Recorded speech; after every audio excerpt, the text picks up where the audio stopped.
What's going on, boxing fans? Julian Williams here at the distance with my third video for today.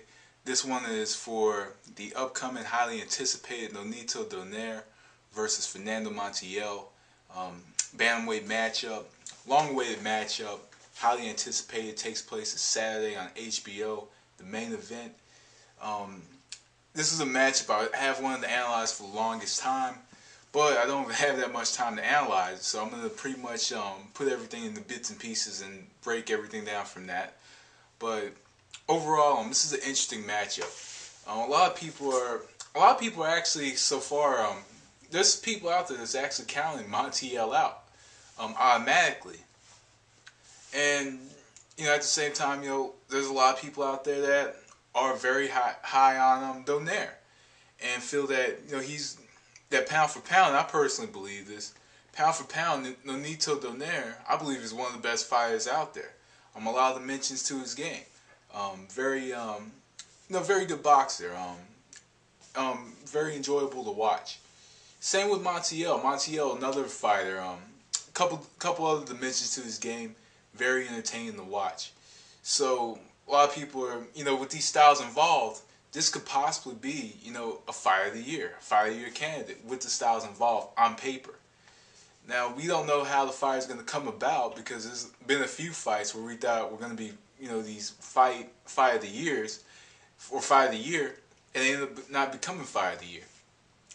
But overall, Montiel versus Donaire, a couple things that we can guarantee is we could guarantee, exchanges. I know that these fighters are going to be punching each other. They're going to be punching each other. Just look at the styles involved. And another thing I can guarantee is that whoever wins this matchup, you have to say is at the top of this bantamweight division. And after the matchup between like Becco and Mares, if Donaire or Montiel want to continue fighting in that bantamweight division, the winner of that tournament, the bantamweight tournament, is pretty much going to be, it's going to be a highly lucrative fight for whoever wins these two fights. And it's cool to see HBO kind of picking up the pieces and getting the biggest bantamweight fight that you can make right now, or one of the biggest. But HBO does tend to do stuff like that. But it says a lot if HBO is picking it up, and I think maybe the bantamweight tournament has something to do with that as well. But that's another story. But anyway, let's get into the matchup. Donaire versus Montiel. Let's start off with Montiel. Montiel in this matchup, I think Montiel in this matchup has to fight in spurts. I think spurts is gonna be what's gonna work for Montiel. Montiel does kind of have the tendency to do kind of a stutter step before he throws. Also, something he needs to do is he does need to feint a little bit more with the left hand. Use the feint the left jab, see if Donaire commits, counter Donaire after he commits to the feint. That's something to point out that he should do. He's quick enough to do it, has very good hand speed.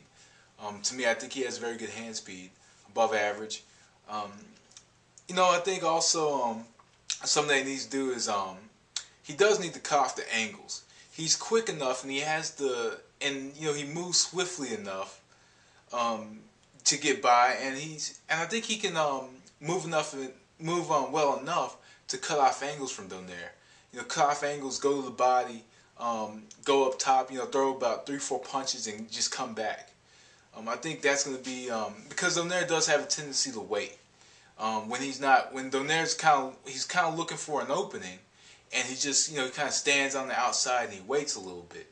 He waits, he throws he throws very good counter shots when you let him wait, and when you let him look for an opening. That's what Donaire is good at, looking for an opening. Like a lot of counter punchers are, he's very good at that.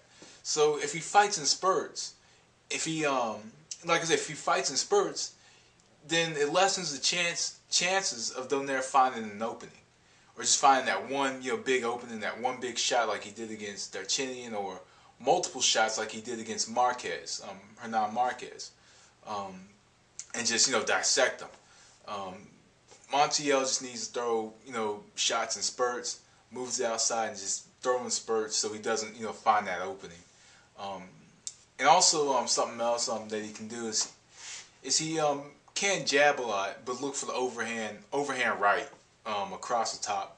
Something that Donaire does at times. He does get into dog fights, and sometimes if you land one big shot on Donaire, then sometimes you could land another big one on him because he gets that big, machismo type thing where he's standing up and he takes the shots, and the openings, punch openings are pretty much bread and butter for Fire. So if he can continuously land that overhand right, and not get anything back, then Montiel could give Donaire some trouble if he does, or win points on the cards if he lands like that one big punch per round, or he lands that one or two, maybe three big flurries. He can, I think, just basically trying to outwork him and finding big shots in between outworking him, he can take this matchup. Nonito Donaire, a lot of dimensions to his game. I've seen him. I look at Donaire. I'm not too sure if he's much of a counter puncher or not, just because of the style he has. And also, something with counter punches is counter punches are very tricky. They can come in, they can be aggressive, or they can stand back and counter. Nonito Donaire is a fighter that can do both. He's to me, I think he's a puncher counter puncher pretty much. He's a big he throws the big shots. He counters very well. He boxes. There's a lot that Nonito Donaire can do in the ring. And Donaire in this matchup, and I can name a few things that Montiel does. He throws his shots very wide. Nonito Donaire's shots are much shorter and compact. I believe that Montiel throws his punches that way because I personally think he feels that if he throws his punches, from way out of a distance, then if he throws his punches like that, then there's more power behind it. I think that's the reason he continues to throw like that. He even throws his uppercuts, very wide. Throws the uppercuts very wide. So I think that Montiel just does that on purpose.